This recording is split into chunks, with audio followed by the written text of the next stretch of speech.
चुनाव में घटता गया सदल प्रसाद की हार का अंतर, क्या इस बार बन पाएंगे सांसद? गोरखपुर बांसगांव लोकसभा सीट पर भले ही लगातार 2 बार पूर्व मंत्री सदल प्रसाद भाजपा के कमलेश पासवान से हारे हों, लेकिन वोट का अंतर कम हुआ है। जैसे कि इंडिया गठबंधन से बांसगांव से सदल यादव को उम्मीदवार बनाया गया, वैसे ही यह कयास लगाया जा रहा कि क्या पता इस बार बांसगांव में बड़ा उलटफेर देखने को मिले। आंकड़ों से तो यही लगता है कि अब की कोई बड़ा फिर उलटफेर हो सकता है। मौजूदा समय में इस सीट पर कुल 18,06,641 कुल मतदाता हैं, जिसमें 9,60,879 पुरुष और 8,45,674 महिला मतदाता हैं।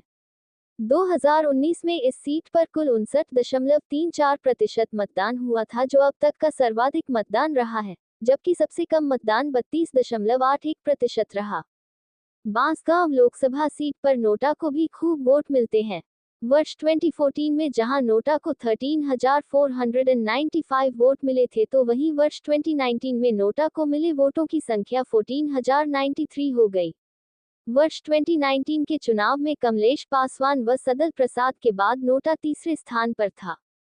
जब संवाददाता ने बांसगांव लोकसभा 2024 चुनाव के बारे में बातचीत की, तो वह अपनी बेबाक राय रखते हुए बताया कि अगर हमारी सरकार सत्ता में आ जाती है, हम बेरोजगारी, शिक्षा, मेडिकल एवं किसानों की हर समस्या का हम पूरा ध्यान रखेंगे। वाहिद अंसारी के साथ अजय गुप्ता की रिपोर्ट। इस समय हम गोरखपुर क्षेत्र में मौजूद हैं। ये जो बांसगांव लोकसभा क्षेत्र से सदल प्रसाद जी जो ये लोकसभा का चुनाव 2024 का ये लड़ रहे हैं, हम उनके निवास पे आए हुए हैं और चुनावी मुद्दों को लेकर हम उनसे बात करेंगे कि जैसा कि नेता जी 2 बार यहाँ आप काफी चुनावी टक्कर दे चुके हैं, इसके पहले इस बार क्या परिवर्तन? पहले तो सवाल ही आपका बहुत सही नहीं है। 2 बार नहीं, ये चौथी बार मैं लोकसभा का चुनाव लड़ रहा हूं। पहली बार 2004 में मात्र 13,000 वोटों से मैं हारा था और लोकसभा क्षेत्र बांसगांव से माननीय महावीर प्रसाद जी चुनाव जीते थे। मात्र 13,000 कुछ वोटों से मैं चुनाव हारा था। दूसरा चुनाव 2014 का था, जो वर्तमान सांसद महोदय हैं, उनसे मैं 1,39,000 वोटों से चुनाव हारा था और दूसरे नंबर पे मैं ही था। तीसरी बार वर्ष 2019 में वर्तमान सांसद महोदय से मैं चुनाव हारा था, दूसरे नंबर पे मैं ही था, मात्र कुछ वोटों के अंतर से। ये चौथा चुनाव है 2024 का, जो मैं लोकसभा क्षेत्र बांसगांव में इंडिया गठबंधन के प्रत्याशी के तौर पे कांग्रेस का उम्मीदवार मैं बनाया गया हूं और मुझे पूरी उम्मीद है कि इस बार लोकसभा क्षेत्र बांसगांव की सम्मानित जनता ने पूरा दिल और दिमाग से मुझे आशीर्वाद देने के लिए, मुझे वोट देने के लिए ये मन बना लिया है। और जैसा मैं महसूस करता हूं कि भारी रिकॉर्ड मतों से इस बार लोकसभा क्षेत्र बांसगांव में विजय श्री की इतिहास की रचना होने जा रही है। और विजय श्री के बाद मैं लोकसभा क्षेत्र बांसगांव की सम्मानित जनता को भरोसा दिलाना चाहता हूं कि चुनाव जीतने के बाद इस देश की पार्लियामेंट में समूचे पूर्वांचल सहित लोकसभा क्षेत्र बांसगांव की आवाज में बनने का काम करूंगा।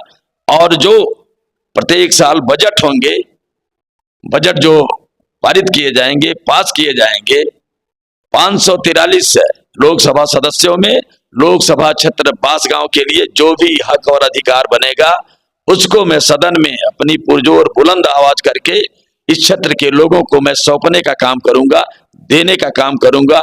ये मैं सम्मानित जनता को भरोसा और विश्वास दिलाना चाहता हूं। तो ये बताएं कि अगर आपकी गठबंधन सत्ता में आ जाती है, तो जैसे शिक्षा पे और स्वास्थ्य और रोजगार पे क्या काम?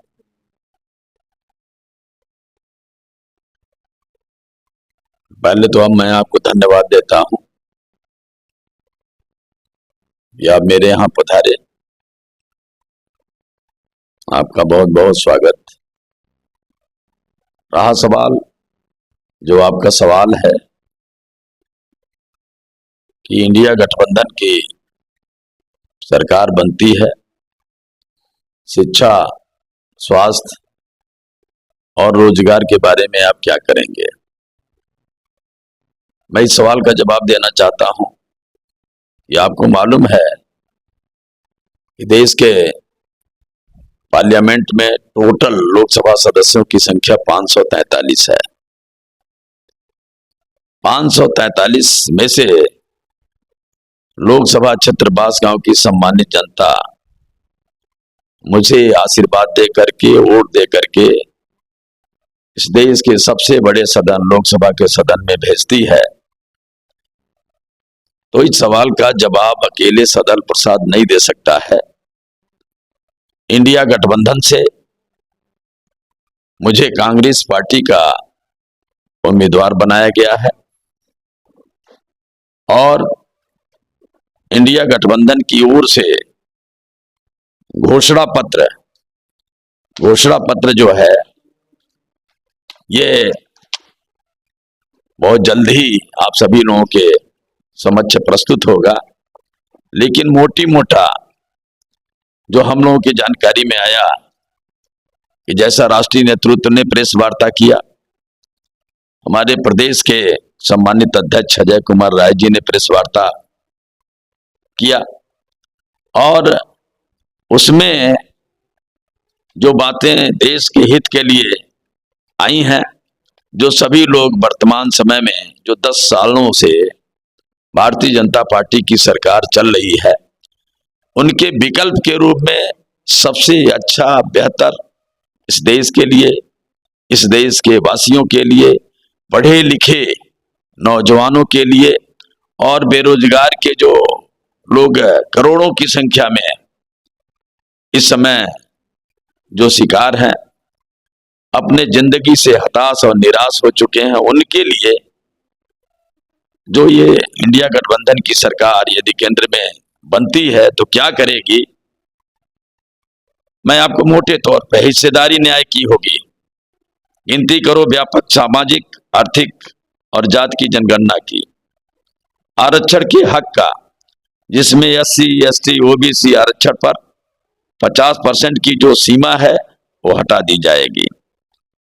SC, ST का सब प्लान का कानूनी गारंटी, जल जंगल जमीन का कानूनी हक, अपनी धरती अपना राज, नारी न्याय, महालक्ष्मी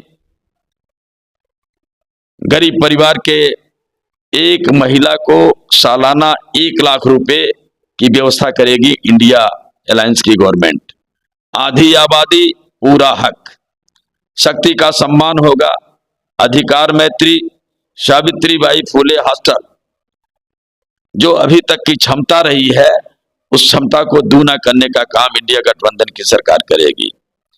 जहां तक किसानों की बात है, उनके सही उपज का सही दाम दिया जाएगा, MSP को कानूनी दर्जा दिया जाएगा और स्वामीनाथन फार्मूले के अनुसार MSP लागू की जाएगी। कर्जा माफी, यदि बड़े बड़े पूंजीपतियों के करोड़ों अरबों के रुपए माफ किए जा सकते हैं तो किसानों के ऋण माफी के लिए एक अस्थायी आयोग बनेगा, बीमा भुगतान का सीधा ट्रांसफर होगा, सही आयात निर्यात नीति होगी, GST मुक्त किसानों के लिए खेती होगी, युवाओं के लिए न्याय, भर्ती पे भरोसा, अग्निवीर की तरह से इंडिया गवर्नमेंट की जो सरकार बनेगी उसमें अग्निवीर जैसी कोई भर्ती नहीं होगी, बल्कि ऐसी भर्ती को एकदम बिल्कुल समाप्त कर दिया जाएगा। पहली नौकरी पक्की, पेपर लीक से मुक्ति होगी, गिग इकोनॉमिक में सामाजिक सुरक्षा, युवा रोशनी, जो अपने देश में पढ़े लिखे लोगों की करोड़ों में ये जो फौज तैयार हो चुकी, जो तादाद तैयार हो चुकी है, उनके लिए 5000 करोड़ रुपए का युवाओं के लिए स्टार्टअप कोष ये सरकार गठित करेगी और उनके सुनहरे भविष्य के लिए निर्माण करेगी। श्रमिक न्याय के लिए स्वास्थ्य अधिकार के तौर पर मुफ्त आवश्यक डायग्नोस्टिक दवाएं, उपचार, सर्जरी प्रति पुनर्वास, उपचार और पैलिएटिव केयर की व्यवस्था की जाएगी। श्रम का सम्मान, ये जो मनरेगा मजदूरों को जो अभी तक 250 रुपया दिया जा रहा था, 400 रुपये प्रतिदिन उनकी दैनिक मजदूरी होगी। शहरी रोजगार की गारंटी, शहरों में जो लोग बेरोजगार लोग हैं उनके रोजगार की गारंटी इंडिया गवर्नमेंट की सरकार देगी। सामाजिक सुरक्षा, सुरक्षित रोजगार, ये जो है इंडिया गवर्नमेंट की यदि सरकार में आती है तो ये प्राथमिकताएं हैं देश के लिए और देश के लोगों के कल्याण के लिए। क्षेत्र के लोगों के लिए जिस तरह से इस 2024 के चुनाव में इंडिया गठबंधन के तमाम सहयोगी 27 दल के लोग हैं, मुझे जिताने के लिए दिन रात एक कर दिए हैं। मैं उनको भी भरोसा दिलाना चाहता हूं कि सबसे पहले अपने जनप्रतिनिधि से कोई भी अपेक्षा करता है, मान सम्मान की अपेक्षा करता है, पहचान की अपेक्षा करता है, और मैं सबको भरोसा और विश्वास दिलाना चाहता हूं कि उनकी अपेक्षाओं पे सांसद के रूप में खरा उतरने का काम करूंगा, अपना और अपनापन का मैं एहसास कराऊंगा। यही मैं आपको भरोसा और विश्वास दिलाना चाहता हूं। सबसे पहले मैं बताना चाहता हूं, नोटा में लोग प्रियरिटी क्यों देते हैं, मतदान क्यों करते हैं? जब उनके पसंद का उम्मीदवार नहीं होता है, उनके चाहत का उम्मीदवार नहीं होता है, और जिसको वो कई बार देख चुके हैं, दुखित होकर के उनको अपने निर्णय पे पुनर्विचार करना पड़ता है। मैं समझता हूं कि 2024 के लोकसभा के चुनाव में उनकी सोच के विकल्प के रूप में इंडिया गठबंधन के प्रत्याशी के तौर पे कांग्रेस के उम्मीदवार के रूप में मैं हूं, और लोकसभा क्षेत्र बांसगांव की सम्मानित जनता ने मन बना लिया है कि नोटा में अपने मत का प्रयोग करके हम अपने कीमती वोट को बेकार नहीं करेंगे, बल्कि एक एक वोट सदल प्रसाद के पक्ष में पंजा निशान पे बटन दबा करके भारी मतों से जिताने का काम करेंगे। और मैं आपको आश्वस्त करना चाहता हूं कि पहले जो भी नोटा का जिक्र कर रहे हैं, 2014 में 13,000 नोटा में वोट पड़ा था, 2019 में 14,000 के आसपास था। मैं आपको विश्वास दिलाना चाहता हूं, इस बार नोटा में मैं नहीं कहता कि नहीं मत पड़ेगा, लेकिन सबसे कम मत पड़ेगा, ये मैं आपको भरोसा दिलाना चाहता हूं। एक एक वोट मुझे देकर के, आशीर्वाद देकर के, रिकॉर्ड मतों से लोकसभा क्षेत्र बांसगांव में विजय श्री के इतिहास की रचना होने जा रही है। सर, एक प्रश्न और था कि जैसे मतदान को लेकर आप जनता से क्या अपील करते हैं? खुल के मतदान करें। प्रचंड हम लोग गर्मी के माहौल में मतदान का होना है। मैं लोकसभा क्षेत्र बांसगांव के माताओं बहनों से, नौजवान साथियों से, ये जब लोकतंत्र का मतदान का दिन आता है तो सभी लोगों से मैं विनती करना चाहता हूं, इसको त्योहार के रूप में जाना जाए, त्योहार के रूप में माना जाए। इस गर्मी का मुकाबला करते हुए प्रयास करें कि सुबह की बेला में अपने मताधिकार का प्रयोग करने का काम करें, शाम की बेला में सुबेरे 3 बजे से लगाए अंतिम चरण से पहले आप अवश्य लाइन पर लग करके अपने मतदान का प्रयोग करने का काम करें। और गर्मी के दिनों में लू और प्रचंड गर्मी से अपने बचाव और सुरक्षा का ध्यान रखते हुए मुझे आशीर्वाद देने के लिए चुनाव निशान पंजे की बटन दबा करके मुझे आशीर्वाद देने का काम करें, मुझे मत देने का काम करें। यही आप सभी लोगों से मैं अपील करना चाहता हूं। आप समस्त क्षेत्र की